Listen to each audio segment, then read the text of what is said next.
Lieutenant General J.T. Thomson. Good afternoon, everybody from Central Texas. I appreciate the Astor Perkins team for having me and consider it a privilege to be with you to kick off the defense track.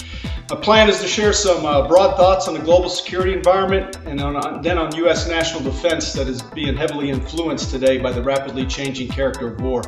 I don't have any PowerPoint charts. Army generals have been accused of not being able to talk without PowerPoint, so I'm going to go straight without charts. By way of background, I categorize myself as a national security practitioner versus a policy maker or a strategic planner. My perspectives have largely been shaped by serving abroad as a soldier to further our national interests. These experiences began back in the mid-1980s on the plains of Central Europe during the Cold War, and they recently culminated a few months ago in a vastly different Europe. They include multiple combat deployments to the Middle East, South Asia along the way. However, as a practitioner, one cannot ignore national security policy and plans. In fact, the successful art of military operations demands understanding of national security objectives and cogently linking strategic priorities to the tactical level with unifying logic and purpose. This is particularly true in our current geopolitical environment, where tactical actions often have immediate strategic impact. Today marks my 100th day since retiring from active duty this past October 1st. After being told what uniform to wear every day for the previous 38 plus years, one of my biggest challenges upon waking up is what to wear. So thank God my wife Holly keeps an eye on my wardrobe and backstops my color blindness. However, none of that is germane to the task at hand. This is quite an august group, and you deserve due diligence. Doing research for my remarks, I came across a saying that the late Admiral Hyman Rickover, our longest serving military officer ever, used in an article for the Saturday Evening Post in 1959. In his article titled "The World of the Uneducated," Admiral Rickover prefaced by saying, as the unknown sage puts it, great minds discuss ideas, average minds discuss events, small minds discuss people. And we are here today to discuss ideas with a lot of really great minds. Reflecting back on my military service, one of the biggest realizations is that the military is only one of our instruments of power, and there are limitations on the military instrument. I would even posit that our strategic center of gravity as a country is our economy. History teaches us that strength deters aggression, and the corollary is that weakness invites aggression. Ready, modernized, and capable military forces with sufficient capacity are essential to our strength, but they're only part of a larger orchestration of all the elements of national power integrated at the level of grand strategy. I'd like to echo the pragmatic thinking of the Institute of World Politics, where I did a national security fellowship over a decade ago. It is incumbent on us to be ready to win wars of necessity as a last resort, but the coordinated application of statecraft, public diplomacy, economics, intelligence, moral suasion, political warfare, psychological strategy, and other forms of soft power are central to winning without war. We face an unpredictable security situation, including an aggressive China that intends to dominate the U.S. and the rest of the world economically, militarily, and technologically, a more assertive Russia that poses an existential threat to our country, a recalcitrant North Korea, and a very dangerous Iranian regime. Increasing cyber, space, and hybrid threats that are very tough to attribute. Disruptive technologies, climate change, pandemics, and humanitarian disasters. And instability, there's arcs of instability, the Middle East, Northern Africa, and a continued terrorism threat with over 65 foreign terrorist organizations still listed by the U.S. Department of State, not to mention domestic terrorism. Our national security strategy, which was published in December of 2017, and our national defense strategy, which was published in January of 2018, they're sound documents, and they describe the world we live in today and our corresponding national security priorities. With the change of administration forthcoming in 12 days, it's hard to predict the longevity of these documents. But overall, both the NSS and the NDS articulate well our strategic environment, our national interests, and our strategic approach. Notwithstanding, they do need some tweaking and updating. The NSS and the NDS convincingly describe a new era of great power competition with increased global disorder and a decline in the long-standing rules-based international order. Interstate strategic competition, not terrorism, is now the primary concern to U.S. national security. Our increasingly complex security environment is defined by rapid technological change, challenges from adversaries in every operating domain, land, sea, air, cyber, and space, and the impact on readiness from the longest continuous stretch of armed conflict in our nation's history. Accordingly, in this environment, there can be no complacency. We must make difficult choices, prioritize what is most important to field people, resilient and rapidly adapting joint force combined with a robust constellation of like-minded allies and partners. From the NSS, our four national interests are protect the American people, the homeland, and the American way of life. 2, promote American prosperity. 3, preserve peace through strength. And 4, advance American influence. From the NDS, our strategic approach is to leverage our global posture, our network of allies and partners, and our powers of inspiration to expand the competitive space by applying all elements of national power, not just military force, across the spectrum of competition. This means being strategically predictable, but operationally unpredictable, countering coercion and subversion short of armed conflict, and fostering a competitive mindset across the joint force. The implications are numerous, and I'm going to make 3 points using quotes or adages to characterize them. The first is a quote by Eric Shinseki, who's the 34th Chief of Staff of the U.S. Army and former Secretary of Veterans Affairs. In 2001, General Shinseki stated, "If you dislike change, you're going to dislike irrelevance even more." These are wise words given the rapidly changing character of war, unless you are striving for mediocrity. The nature of war, a violent and unforgiving human endeavor, representing a contest of wills to achieve a political purpose, is enduring. On the other hand, the character of war, how that violence is applied, is rapidly changing. We've experienced revolutions in military affairs before, but not like the change that we are experiencing now. In the interest of our national security, it is incumbent on us to recognize this seismic shift and adapt our militaries to ensure we can outthink, outact, and outdominate our adversaries. The drivers of change are more abundant and more profound now than the interwar years between World War I and World War II. The character of war back then changed due to the advent of air power, the combustion engine, wireless radios, and advanced weaponry. Today, rapidly merging technologies are being leveraged for warfare, including robotics, hypersonics, nanotechnology, human engineering, virtual reality, quantum computing, artificial intelligence, and more.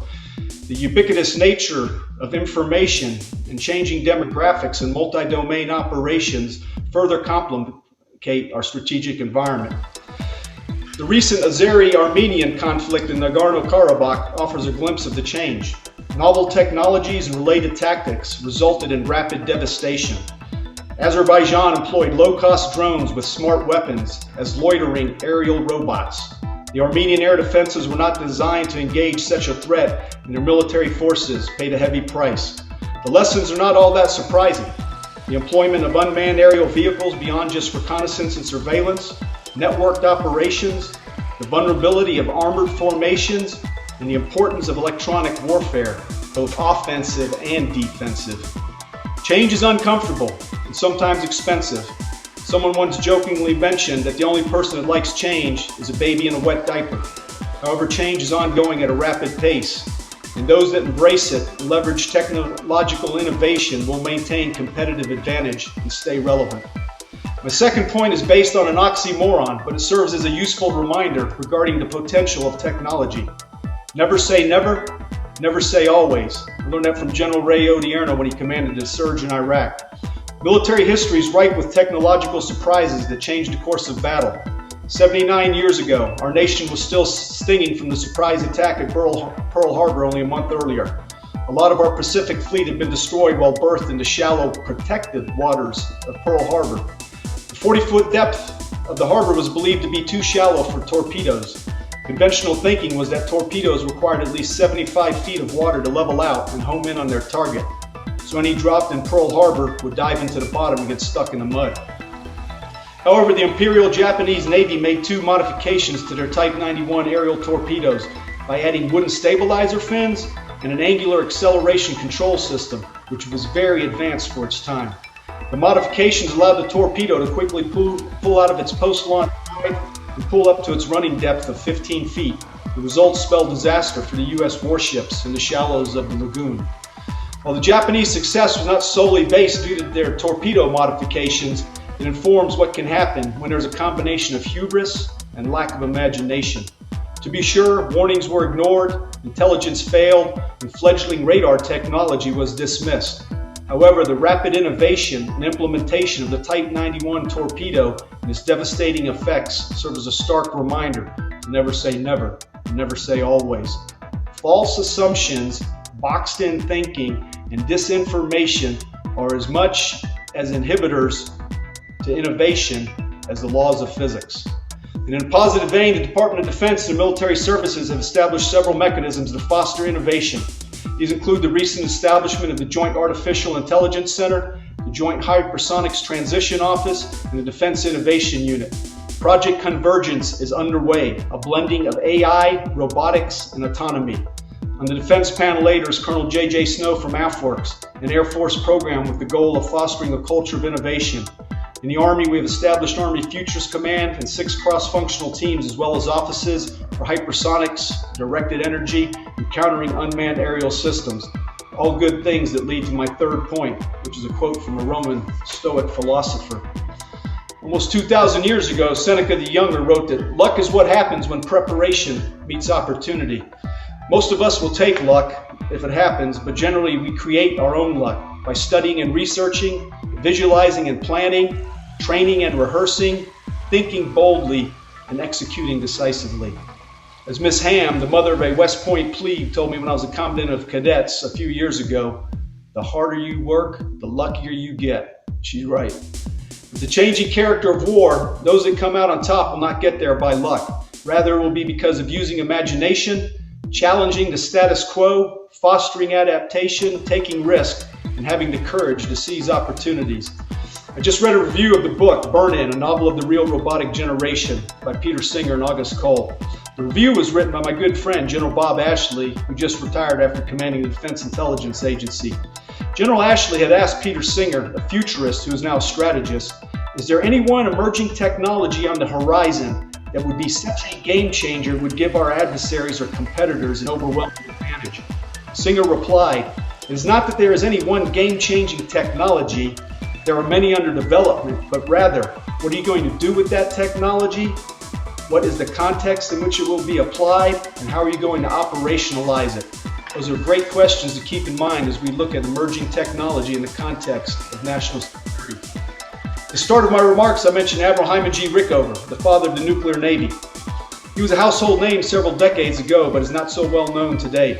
Nonetheless, it'd be worth anyone's time to study his influence on leveraging technology over his 63 years of active duty to forge the naval nuclear propulsion program.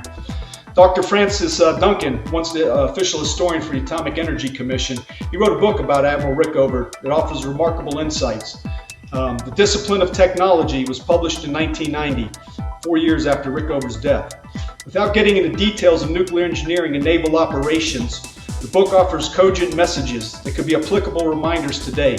Among these excerpts is Rickover's thought that the future of mankind depended upon its control of technology. According to Duncan, Rickover believed that an understanding of how he ran an important, complex technical program, one having civilian as well as military application, might contribute to the safety of a world increasingly dominated by technology. In a speech at Georgetown University in 1964, Admiral Rickover stated, humanistically viewed, technology is not an end to itself, but a means to an end, the end being determined by man. He often expressed his thoughts with 3 key points. First, technology knows no rank. Second, technology will not yield to leadership or obey an order. And third, you can't argue with technology. Although this thinking is over half-century old, it still offers useful viewpoints for the present. In fact, it is uncannily congruent with the 3 questions posed by Peter Singer. In the sensitive, delicate, and no-fail nuclear business, there was and remains no room for chance, luck, or uncalculated risk. I believe the same applies today as we leverage new technologies for national security purposes. As Seneca mused so long ago, it is about deliberate preparation and envisioning the opportunities ahead. This leads me to my conclusion in the importance of trust. Trust is a sine qua non of the profession of arms. It is something that cannot be requisitioned or surged on short notice. It is what we owe our soldiers, sailors, airmen, Marines, and guardians, as well as our nation. While we must be quick and bold in taking advantage of technology in the defense sector, we must do so with paramount regard for building trust. The stakes are too high to do otherwise. The first time a military formation gets burned by technology, or the new stuff doesn't deliver on its promises, the tendency is to resort to old proven methods and discount the technology. In the late 1990s, I served in the 4th Infantry Division.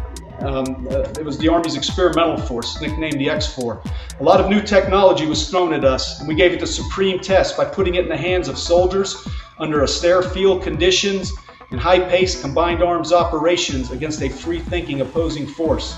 One of these newfangled pieces of equipment was called FBCB-2, an acronym for Force 21 Battle Command Brigade and Below. It was a small terrestrial-based communications device that displayed enemy and friendly locations in our combat vehicles. It was complex, it needed special radios, it used a lot of power, and it required a lot of contractors to keep it running.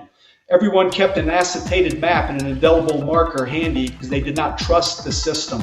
It took a while. That FBCB2 became Blue Force Tracker, then JCR, and today JVCP. In fact, the program executive, Colonel Shane Taylor, is on a panel with us here today. Building trust in FBCB2 was the biggest hurdle, and comments such as this is crap and will never work were common refrains. Today, that system has more functionality, speed, and simplicity than ever anticipated, and soldiers could not imagine going to battle without it. They trusted implicitly. It took a long time to build that trust across the joint force, but we do not have the luxury of time today, given the speed at which our competitors are evolving. AI is a case in point. It certainly accesses more information much quicker, but skepticism abounds. There are those that wonder if ethical decision-making will be compromised, or if the right information is being accessed, or if the information is vulnerable to countermeasures. These are fair concerns and must be addressed up front as AI is advanced. To channel from Stephen Covey and even the Secretary Jim Mattis, operations occur at the speed of trust. We must never forget that. What we do in life echoes in eternity. That's a quote from my opening scene of my favorite movie, Gladiator. It actually originates with Marcus Aurelius in his 12-volume book, Meditations. But regardless of the origin, I thank you all for what you're doing, and I know that it will indeed echo in eternity. Thanks again to the Astor Perkins team for this invitation. It's been a pleasure to be with you, and just so everybody understands where I stand, beat Navy. Thank you.